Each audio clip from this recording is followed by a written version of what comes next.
दिशादर्शक विचारांची खाण सुद्धा होते। असे विचार जे केवळ भारतावरच नाही तर ते विचार संपूर्ण जगावर प्रभुत्व गाजवत आहेत।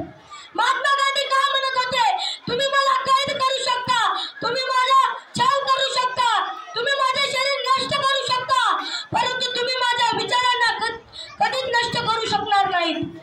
अशी प्रबळ इच्छा असणाऱ्या महात्मा गांधीजींनी सत्य व अहिंसेच्या मूल्याद्वारे स्वातंत्र्य प्राप्तीचा मार्ग प्रकाशमान केला व सर्व अखंड विश्वाला समता, सहिष्णुता आणि मानवतेची शिकवण मिळवून दिली।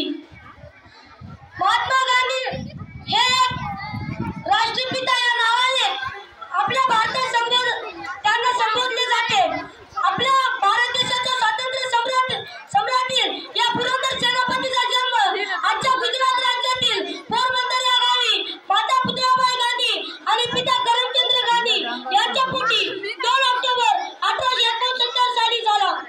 त्यांचे प्राथमिक शिक्षण हे भारतात झाले आणि पुढे ते कायद्याची पदवी घेण्यासाठी लंडनला गेले व तिथे त्यांनी कायद्याची पदवी मिळवली व आपल्या मायदेशी म्हणजे आपल्या भारतात परतले व त्यानंतर भारतात आल्यानंतर महात्मा गांधींना दक्षिण आफ्रिकेत वकिली करण्यासाठीचा प्रस्तावना मिळाला व महात्मा गांधीजी दक्षिण आफ्रिकेला वकिली करण्यासाठी गेले।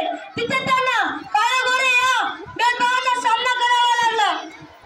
एकदा महात्मा गांधी रेल्वेच्या फर्स्ट क्लास डब्यामधून प्रवास करत असताना एक गोरा इंग्रज अधिकारी महात्मा गांधीजवळ तिकीट चेक करण्यासाठी आला। महात्मा गांधींनी आधीचे रिझर्वेशन असलेले तिकीट दाखवलं।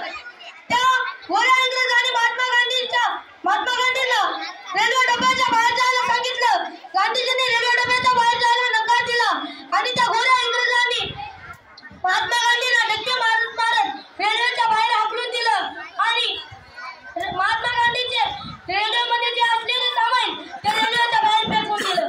महात्मा गांधींना तिथेच प्रचंड राग आला आणि त्यांनी तिथेच ठरवलं की या गोऱ्या इंग्रजांनी जसं मला रेल्वे डब्याच्या बाहेर हाकलून दिलं तसं त्या गोऱ्या कातडीच्या इंग्रजांना मी माझ्या देशाच्या बाहेर हाकलून दिल्याशिवाय मी थांबणार नाही।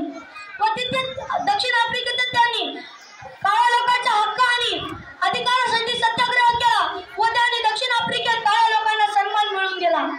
व त्यानंतर 8 ऑगस्ट 1942 रोजी अंग्रेजो भारत छोडो या आंदोलनाला सुरुवात केली व ते आंदोलन सलग 5 वर्ष सुरू राहिलं आणि 15 ऑगस्ट 1947 रोजी आपला भारत देश स्वातंत्र्य झाला। त्यानंतर महात्मा गांधी 20 जानेवारी 1948 रोजी बिर्ला हाऊस येथे प्रार्थना सभेसाठी गेले।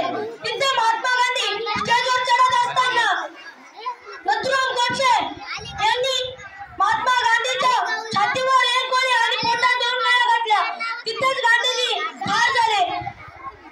ज्यांनी लिहिली पारतंत्र्य मुक्तीची गाथा, त्या राष्ट्रपिताच्या चरणी मी आज ठेवितो माता। एवढं बोलून मी माझ्या भाषणाला पूर्णविराम देतो। जय हिंद। सर्वांनी